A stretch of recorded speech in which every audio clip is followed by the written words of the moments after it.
Hello student, welcome our YouTube channel Ajay teach time.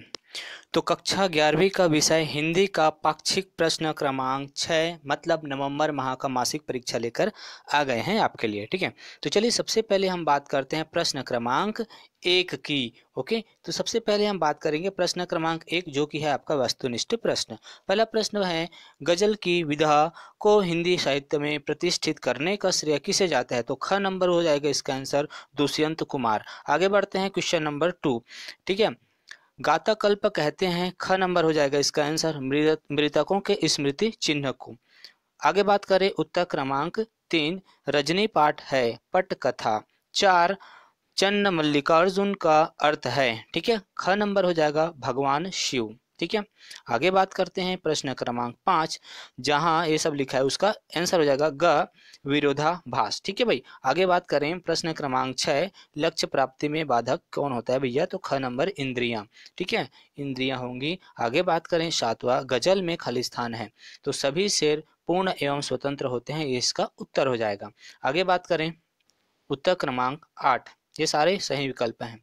पाँव से पेट ढकना में बिंब है तो घ नंबर इसका आंसर हो जाएगा घ्रातव्य बिंब। क्लियर, तो यहाँ तक हो गए आपके सही विकल्प। अब बात करते हैं उत्तर क्रमांक 2, बस्तर के वनवासी चुप क्यों रहते हैं? तो उत्तर हो जाएगा बस्तर के वनवासी इसलिए चुप रहते हैं कि उनकी भाषा कोई समझता नहीं, उन्हें भय रहता है कि कोई उसकी भाषा से नाराज ना हो जाए, वे अति आधुनिकता से भयभीत रहते हैं। उत्तर क्रमांक 3, क्या बोला है? कवि पलायन करना क्यों चाहते हैं? उत्तर है कवि पलायन करना चाहता है क्योंकि जिस देश में आज़ादी के बाद भी गुलामी जैसी जिंदगी है जीनी है, सुख चैन नहीं, कष्ट ही कष्ट है, अतः ऐसे देश छोड़कर दूर चले जाना ही श्रेष्ठ है। ये है एक कवि की अपनी दुख भरी कहानी। क्लियर, अब आगे बात करते हैं भैया उत्तर क्रमांक 4। पे नए होंगे तो चैनल को जरूर सब्सक्राइब कर लेना, साथ ही इसे अपने दोस्तों के साथ शेयर करना। आगे बात करें उत्तर क्रमांक 4 जो कि है आपका, अमित की मम्मी ने उसे गणित का ट्यूशन क्यों नहीं लेने दिया? ठीक है, क्या है इसका उत्तर? अमित की मम्मी ने उसे ट्यूशन लेने के लिए 2 कारणों से मना किया। एक तो वह गणित में बहुत होशियार था, अब भैया जो होशियार होगा उसको ट्यूशन करने की जरूरत नहीं पड़ती। ठीक है, तथा गणित में हमेशा उसके अच्छे अंक आते थे। दूसरा कारण है कि उनकी आर्थिक स्थिति। यही तो 2 कारण हो सकते हैं, और कौन सा होगा? ठीक है, आगे हम इसको आप इसको ऐसे देख के लिख सकते हैं। ठीक है, इतना। आगे बात करते हैं उत्तर क्रमांक 5 की। ठीक है, उत्तर क्रमांक 5 क्या पूछा है? क्या क्या अक्क महादेवी को कन्नड़ की मीरा कहा जाता है? ठीक है, वो अक्क है कि क्या है देख लेना भाई, है ना। आगे बात करते हैं इसके आंसर की। हाँ, अक्क महादेवी को कन्नड़ की मीरा कहा जा सकता है, दोनों ने वैवाहिक जीवन को तोड़ा।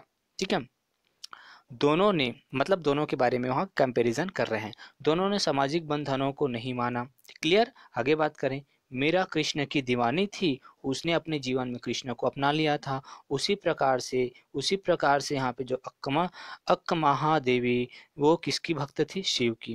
वे सांसारिकता को त्याग कर शिव के प्रति समर्पित थे। वे मीरा से भी एक कदम आगे थी, उन्होंने तो वस्त्र भी त्याग दिया था।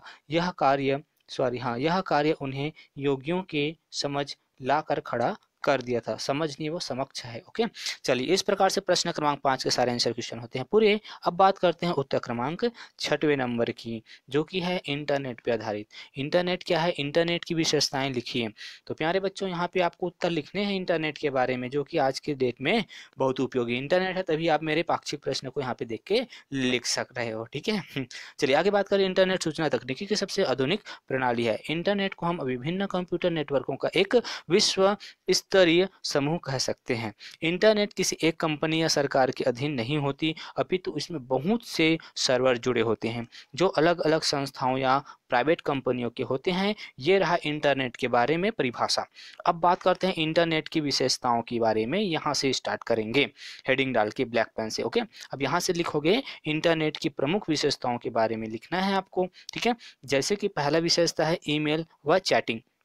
जैसे कि आप व्हाट्सएप पे चैटिंग करते हो या किसी को मेल भेजते हो, तो वो क्या बिना इंटरनेट के चली जाती है क्या? नहीं, जब आपके मोबाइल में नेट होगा तभी आप किसी दूसरे को ईमेल भेज सकते हो और व्हाट्सएप चैटिंग कर सकते हो। ओके, तो पहला तो ये लिखोगे। आगे ईमेल के बारे में इतनी सी जानकारी और लिखना है आपको यहाँ तक का, ठीक है। इसको पूरा जैसे डिटेल से पढ़ के देख के लिख लेना। दूसरा पॉइंट, दूसरी विशेषता है इसकी वार्तालाप। इंटरनेट के चैट ग्रुप टेलीफोन की तरह ही होती है, जैसे कि व्हाट्सएप, उसमें ग्रुप बना होता है ना, ग्रुप के माध्यम से आप बहुत लोगों से कम्युनिकेशन कर सकते हो। तो यहाँ पे आप इसके बारे में यहाँ तक डिटेल से लिखेंगे, जो कि है आपकी दूसरी विशेषता वार्तालाप। तीसरा है मनोरंजन, जैसे कि यूट्यूब पर भी तो आप बहुत सारे मनोरंजन की वीडियोस आप देख पा रहे हो, है ना, जानकारी से रिलेटेड, है ना, तो बहुत सारी चीज मनोरंजन, जैसे कि आप लिख सकते हो मनुष्य के जीवन में मनोरंजन का विशेष स्थान है ना, बिना मनोरंजन के। ये सारी चीजें आप यहाँ से देख के लिख सकते हो, पढ़ने से कोई मतलब ही नहीं है। यहाँ पे स्पष्ट तौर पर आपको समझ में आ रहा होगा। क्लियर। आगे बात करें चौथा पॉइंट, देखो यहाँ पे स्पष्ट, यहाँ पे देखो प्रश्न क्रमांक चौथा विशेषता है ज्ञान का विस्तार।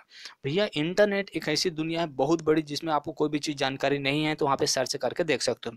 जैसे कि आपको पाक्षिक लिख रहे हो, है ना, तो पाक्षिक जैसे कि जो कुछ प्रश्न जैसे आप जिसको मालूम नहीं है तो आप इंटरनेट पे सर्च करोगे तो वहाँ पे ज्ञान का भंडार है, वहाँ पे बहुत सारी चीज़ हैं जहाँ पे आप बहुत कुछ सीख सकते हो। ठीक है। तो केवल मनोरंजन ही है ना, आप फ्री फायर खेले उनके लिए वो मनोरंजन हो सकता है, और आप पाक्षिक प्रश्न लिख रहे हो या कोई भी आप जहाँ पे सर्च कर रहे हो जिसको आप पता नहीं है, तो उसके लिए आपके लिए इंटरनेट ज्ञान का विस्तार हो जाएगा, है ना। चलिए, ये भी एक विशेषता है।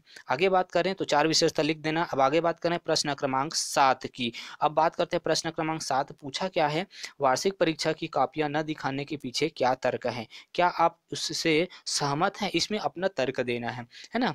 तो यहाँ पे उत्तर आप लिख सकते हो, हेडमास्टर महोदय वार्षिक परीक्षाओं की कॉपियां न दिखाते हैं या न दिखाने के पीछे केवल यही तर्क देते हैं कि ये सब ऐसा दिखाया गया, आप इसको देख के लिख सकते हो। क्लियर। यहाँ पे स्पष्ट तौर पे आपको दिखाई दे रहा है, पढ़ने से कोई मतलब नहीं है ना, तो इतना आप देख के इसको वीडियो को बीच में रोक कर भी आप इसको देख के लिख सकते हैं। ओके, चलिए आगे बात करते हैं। अब उत्तर क्रमांक 7 को आप यहाँ तक लिखेंगे। क्लियर, यहाँ तक रहेगा। अब बात करते हैं उत्तर क्रमांक 8, जो कि आपका लास्ट क्वेश्चन है। प्रश्न क्रमांक 8 पूछा है, रजनी के चरित्र की विशेषताएं लिखिए।